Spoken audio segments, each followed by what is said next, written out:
Kemudian yang kedua, melalui hadis ini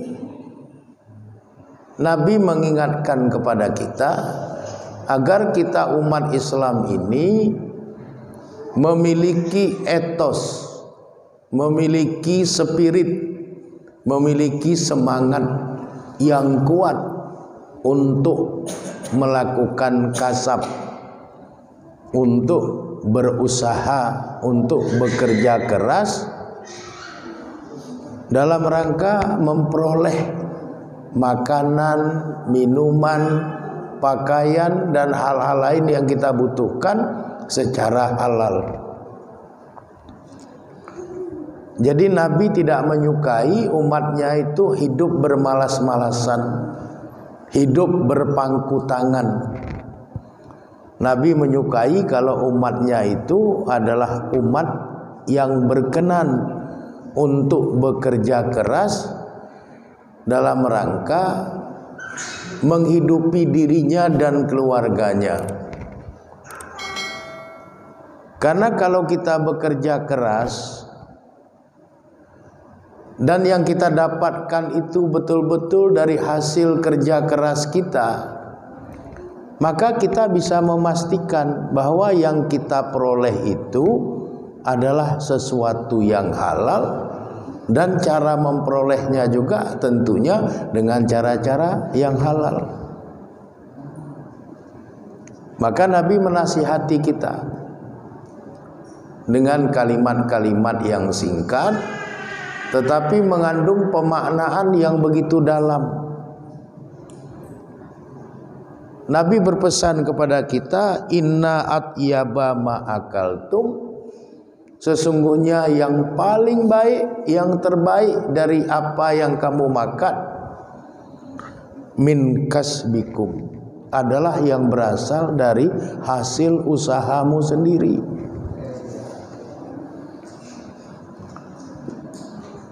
Jadi letih kita dalam mencari rezeki,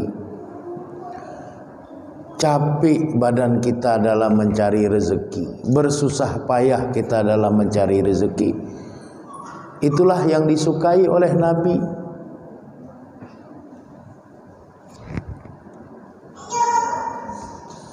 Karena apa? Karena sesuatu yang kita cari sendiri itu pasti jelas kehalalannya. Karena orang-orang yang beriman itu tidak mungkin mencari rezeki yang tidak halal, dan tidak mungkin pula mencari rezeki dengan cara-cara yang tidak halal. Ini nasihat kedua yang disampaikan Nabi kepada kita melalui hadis riwayat Imam Bukhari dari Aisyah Ummul Mukminin yang diabadikan oleh Imam Jalaluddin Asyuti di dalam kitab Al-Jami'us Shaghirnya. Kenapa Nabi mengingatkan kita tentang hal itu? Karena berubahnya zaman akan merubah pula pola orang dalam mencukupi kebutuhan hidupnya. Seiring dengan perubahan zaman, kita akan menyaksikan banyak kejadian-kejadian di mana orang ingin hidup enak tapi tidak mau bekerja, sehingga yang penting makan. Apakah yang dimakan itu halal atau tidak, dia nggak peduli.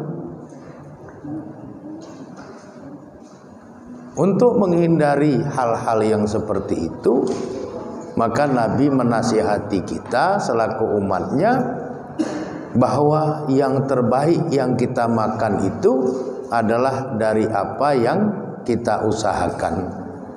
Tentunya kalau kita sendiri yang mengusahakan itu, tidak mungkin kita mengusahakan sesuatu yang haram, baik secara zat maupun secara perolehannya. Kemudian nasihat Nabi yang ketiga yang dikutip oleh Imam Jalaluddin As-Suyuti di dalam kitab Al-Jami'us Shaghirnya adalah hadis riwayat Imam Al-Hakim dari sahabat Abu Musa Al-Asy'ari. Nabi bersabda, "Inna ahlan nari la yabkuna hatta lau ajriyatis sufun fi dumu'ihim tajarrad wa innahum la yabkunad dama." Di dalam hadis ini Nabi menasihati kita. Nabi bersabda, "Inna ahlan nari," sesungguhnya para penghuni neraka itu, la yabkuna, sungguh mereka itu semua dalam keadaan menangis,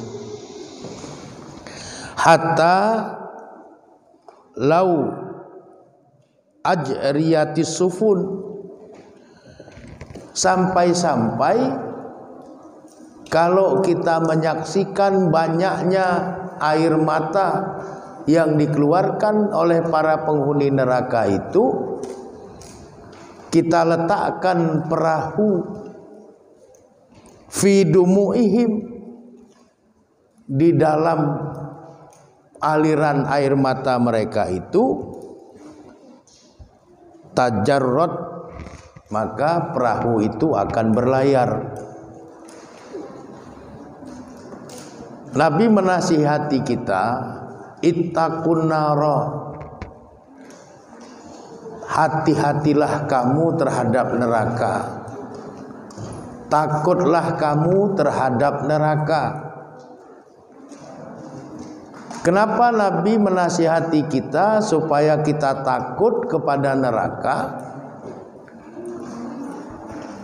Karena Nabi tahu betul bagaimana beratnya beban penderitaan ahlun nar, para penghuni neraka. Nabi mengatakan para penghuni neraka itu la yabkuna, sungguh semua mereka itu menangis. Bahkan sampai-sampai kalau kita menyaksikan air mata dari tangisan para penghuni neraka itu, kalau kita letakkan perahu di atasnya, maka perahu itu akan berlayar, akan mengalir mengikuti banyaknya aliran air mata penghuni neraka itu. Wa innahum la yabkunad dama, dan sesungguhnya mereka itu nangis dengan mengeluarkan air mata darah. Jadi para penghuni neraka itu bukan hanya sekedar menangis, di mana tangisan mereka tanpa henti, sehingga banyaknya jumlah penghuni neraka itu membuat air mata mereka itu bukan hanya menggenang tapi mengalir, yang kalau diletakkan perahu di atas aliran air mata itu, niscaya perahu itu akan berlayar. Dan air mata yang dikeluarkan oleh para penghuni neraka itu bukanlah air mata biasa, tetapi air mata darah. Jadi Nabi menasihati kita, ittaqun nara, takutlah kamu terhadap neraka. Neraka itu tidak semudah yang kamu bayangkan. Neraka itu bukan persoalan enteng-entengan yang bisa diremehkan. Neraka itu persoalan berat. Dan lebih banyak orang yang masuk ke neraka daripada masuk ke surga. Penderitaan di neraka itu begitu menyakitkan, begitu pedih, Sehingga tidak ada orang di dalam neraka itu yang tidak menangis. Mereka menangis tanpa henti. Dan tangisan mereka itu bukan air mata biasa yang keluar. Yang keluar adalah air mata darah. Dari situ kita bisa menangkap betapa beratnya beban penderitaan para penghuni neraka. Oleh karenanya, takutlah kamu terhadap neraka. Kalau kita takut terhadap neraka, maka hati-hatilah kita di dalam menjalani kehidupan di alam dunia ini. Kalau di dunia kita susah, banyak tempat kita bisa mengeluh. Dan banyak pula barangkali orang yang berkenan membantu. Tapi kesusahan dalam kehidupan alam akhirat yang namanya masuk ke dalam neraka, itu tidak ada yang bisa membantu.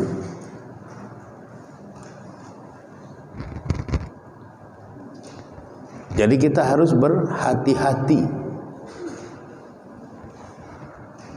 Hindarilah perbuatan-perbuatan buruk.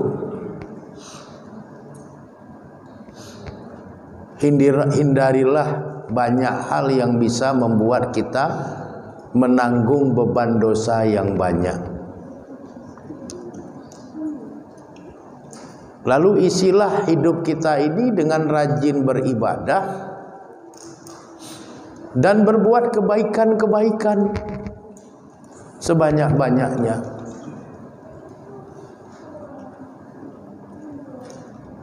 Karena ibadah yang kita lakukan, kebaikan-kebaikan yang kita lakukan, inilah yang akan mendatangkan ridha Allah atas diri kita.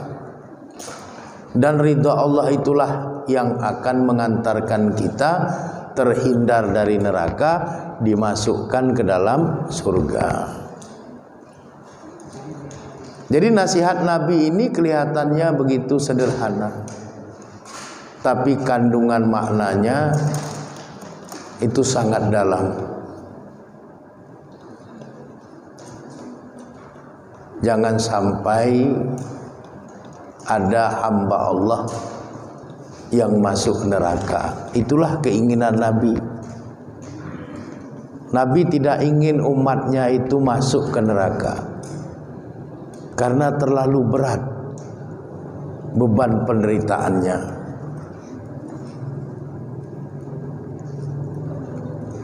Dan hal itu harus kita rancang selagi kita masih hidup di alam dunia ini. Selagi kita bisa beribadah, beribadahlah kita. Selagi kita bisa berbuat baik, berbuat baiklah yang banyak. Hindarilah semua keburukan, hindarilah semua dosa. Karena apa? Berat sekali pertanggungjawaban kehidupan alam akhirat itu. Sehingga Nabi mengingatkan kita semua dengan nasihatnya bahwa sesungguhnya penghuni neraka itu, mereka semua menangis. Tangisan air mata mereka itu tidak hanya menggenang tapi mengalir. Kalau perahu diletakkan di atasnya, niscaya perahu itu pun berlayar di atas aliran air mata penghuni neraka itu. Dan air mata yang mereka keluarkan bukanlah air mata biasa, tapi air mata dari penderitaan yang sangat berat, yaitu air mata darah.